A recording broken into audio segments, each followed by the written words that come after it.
Welcome, welcome, welcome. Karibu sana.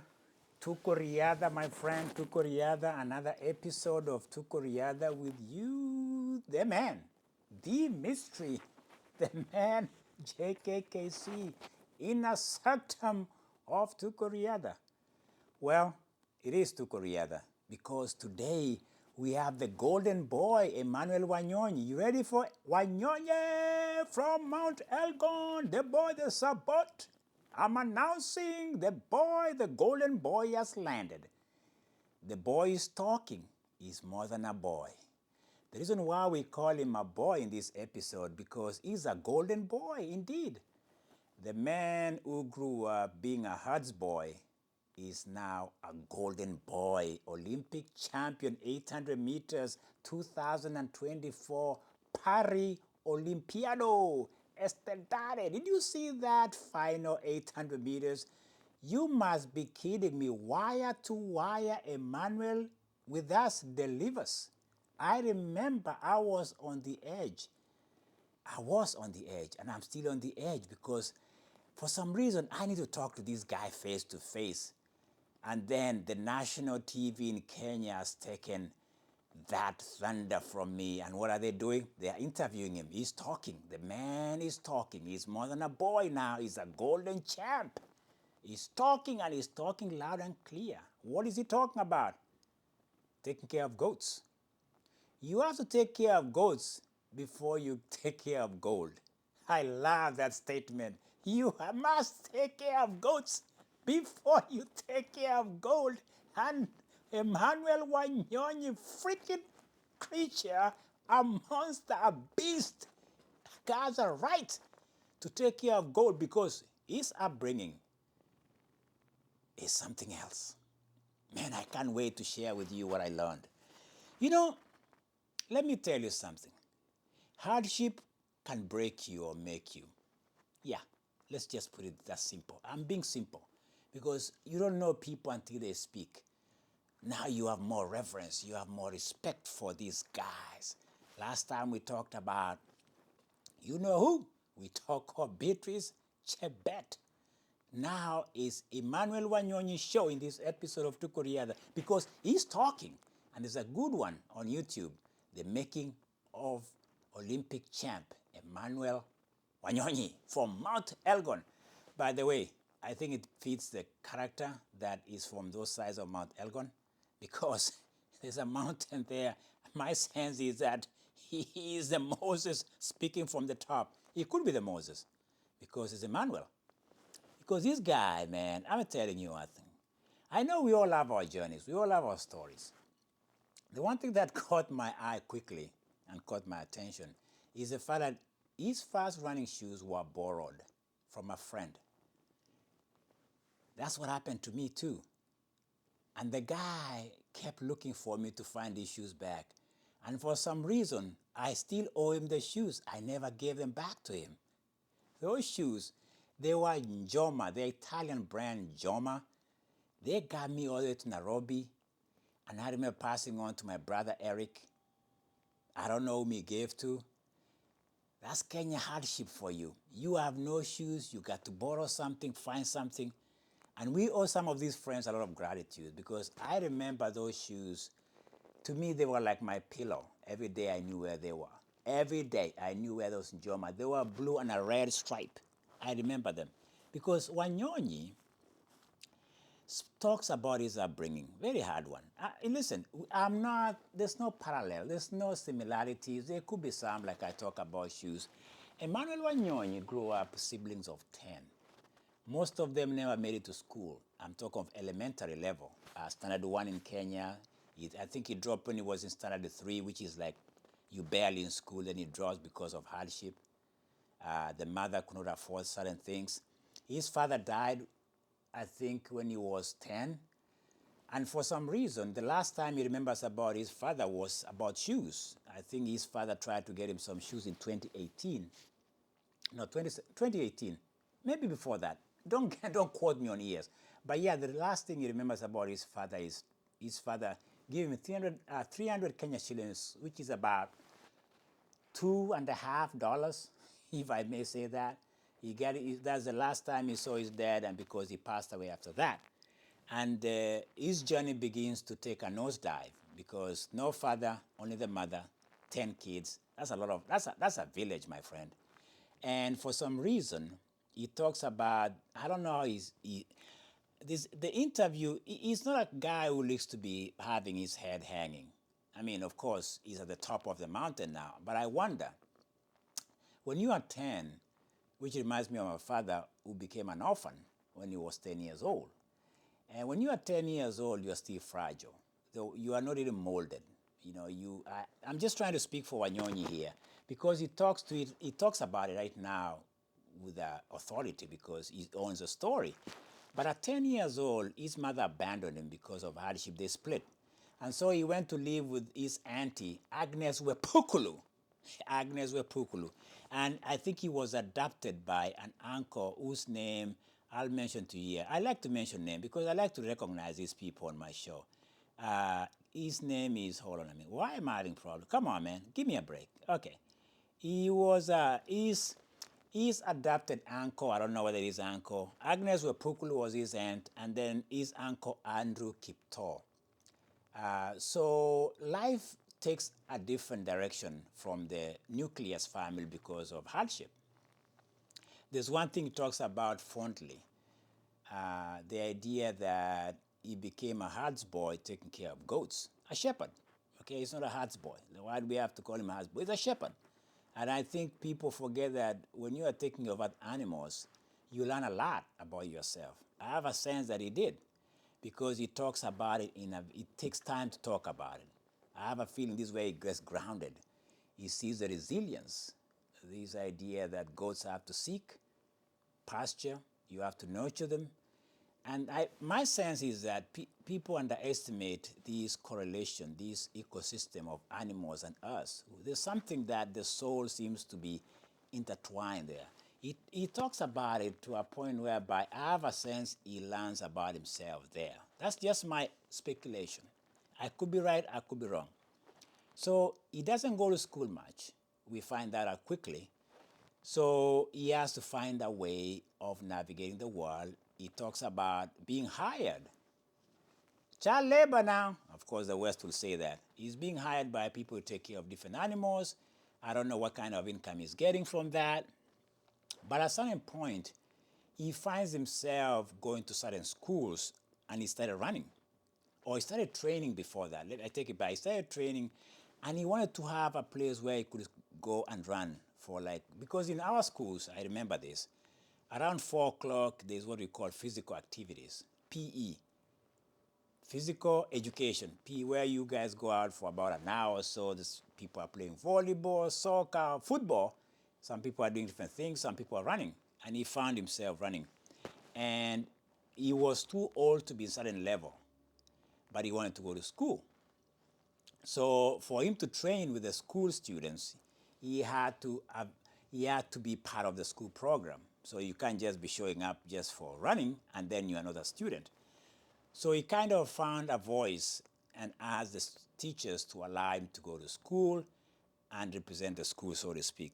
So the last time he was in school, it was the third class 3, which is very low back, it's elementary. So because he's older now, I don't remember what age, they allow him to go standard 7, which is almost the upper end of the school. And quickly, he finds he's running. And he's running, he runs for the school, and before you know it, he was what we are finding out to be a great athlete. Interestingly enough, because they are split with the family, I think he went to the under 20 years old championship. I don't remember what it was, in 2021. He talks about participating in that event. I think he won a bronze. I don't know the medal. But what is comical, and which I find interesting, is that I think the family pretty much gave up on him, which is tragic, to be honest with you. And then they were, at one point when he's doing this championship, the family, the mother, the brothers, and some of the neighbors saw him on television, and they were shocked. You know, it reminds me of I don't know why this reminds me of ourselves sometimes, where our siblings, maybe our family, don't even know where we are. You could be in school, you could be running in Europe, and people don't even wonder what you're doing and be curious. Maybe they don't have the tools to investigate where you are. I'm reminded of Joseph, who was sold by his brothers. And before they know it, they visit Egypt, and he's a king over there, and he invites them in, and they recognize him, and you know the rest of the story. And that is family for you. Okay, I had to bring that up. But yeah, that is his upbringing. And he finds his running in school, and of course, he moves on to a club which he was introduced to, is the Adidas club there in Kapsabet, very close to my hometown. Janet Chepkoskei, 2007, 2008, medalist, champion. She's a coach. I think she could be the only woman coach in Kenya, which is where we are. A great coach. I want to talk to her one day. I'm giving a shout out if she sees this. I want to talk to you, girl. I want to know what you did to Wanyonyi, because something you did. And yeah, Wanyonyi mentions Coach Janet Chepkoskei in high terms, with a lot of accolades and respect. Or now he was motivated. She motivated him to be a great one, as we have found out. And of course, he joins the Rosa Club, which is the Claudio Palatelli Club there in Kapsabet. I think the story for me is not anything that I've just said, is to see Emmanuel Wanyonyi mentor fortitude and toughness and grit. I think the one thing I found out that very clearly for me is when he went wire to wire in the finals, and how he came back on these nemesis, each arch rivals, Marco Arab Canadian and the Algerian, what's his name? Tali? Why am I forgetting their names? I think I'm just focused on my friend here. The reason why I'm talking about his mental fortitude and his mental grit and toughness is these both races summarizes to me his upbringing and his hardship. I think when people go through this kind of hardship, I'm speculating, maybe some of us, when you find something that propels you and gets you from being a goat boy to a golden boy in Olympics, you seem to have found it. And it is not in gold, it is not in the medals, it is not in the podium, it is within. Because when he finished that final in the Diamond League, he went like that. He's telling us something. He's telling us that it's not what you are seeing, it's what is within me. Because I think for me, Wanyonyi Emmanuel, reading some of these and listening to these documentaries about him, it reveals the inner core making of this champion from 2024 Olympics. I think I've spent a lot of time looking at him from a distance, but hearing his words, I'm trying to bring it together. He talks about, I don't know how to give up. That is very, very strong statement. He says, I don't know how to lose hope. Wow. When you are 10, an orphan even, not even an orphan, yeah, your dad is dead, your mom has abandoned you. The only thing you have is goats. And then you get Agnes Wepukulu, your auntie, and then you find Kiptor, who nurtures you, and then you find a great coach in Janet Chepkoskei, and then you join the big one in the Italian Rosa running club. You found yourself, Wanyonyi. You are truly a golden boy. That's the highest compliment, my friend. You are more than just a hard boy. I don't think there's anything. This is one thing I've always said about history, about our upbringing. It is not in vain. It seems to have given him the tools to navigate the world. One of the things I found in the interview that struck me as unique and very special about Wanyonyi, people are pushing him now, which is very interesting. I think Kenya society is very interesting, how they push these celebrities now. He's a celebrity. He's big. He's a big guy now. He has stardom with him. This idea of, oh, you want to go home now to your neighborhood and build a training camp or a running environment where you can nurture the talent. I like his response. No, I'm not. The guy is still growing up. He's trying to find himself. This guy grew up without a family. I think sometimes I know we have an agenda, but we need to respect personal agendas. I think I'm a big fan of autonomy. And I for one, I'm speculating this. You know, Emmanuel Wanyonyi is not from the Kalenjin. I'll tell you that. He's not. He's a Boit.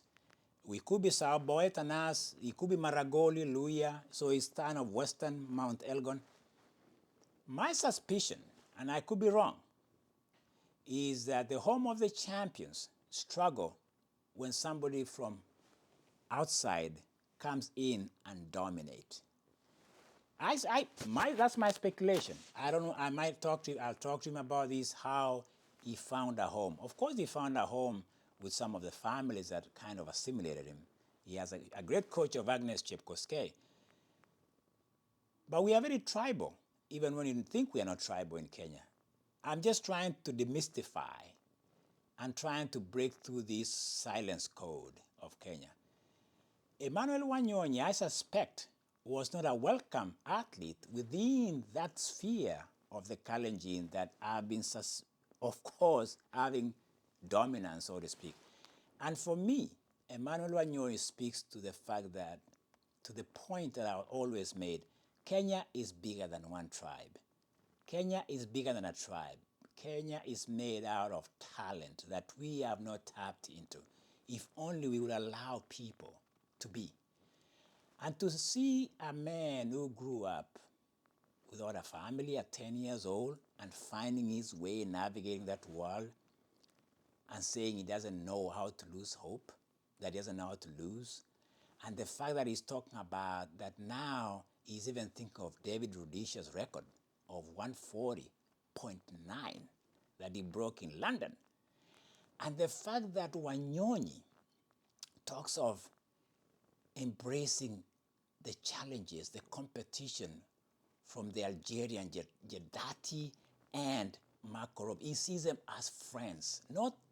Yes, I know these friends can be equals, but he sees them as human beings who bring the best out of him. You go watch these three athletes compete, including the French guy, Tuhal. Watch the 141, top 141 in the final. Competition can be friendship too. You can put those synonymous. You can say they are competitors and they are friends. And to hear somebody in this day and age where you have Jacob Embriston and George Carr who see they are just trash talking. But here you have Emmanuel Wanyonyi with us saying, these are my friends. From Algeria, from Canada. We chat before, we warm up together. But when it comes to 2 minutes, in less than 2 minutes, we feel like we are enemies. We are rubbing shoulders. We are elbowing each other because winning is what we are looking for in the less than 2 minutes. Brilliant, brilliant, from a Hearts boy, a goat boy, from the goat to the gold. You can be that. I like that. Yep, yeah, I got it. I got that one. From the goat, the Hearts goat. He took care of goats. Now is rubbing his gold from Olympics. What a story. Brilliant. Thank you, IMTV local documentarians. That was brilliant. I enjoyed that one. I think it was, to me, the best I've seen in Kenya when it comes to investigating and giving us the holistic picture of our athletes. Emmanuel Wanyonyi. Congratulations, my man. Talk to you on the other side. That was me, Tuko Riada, saying bye-bye.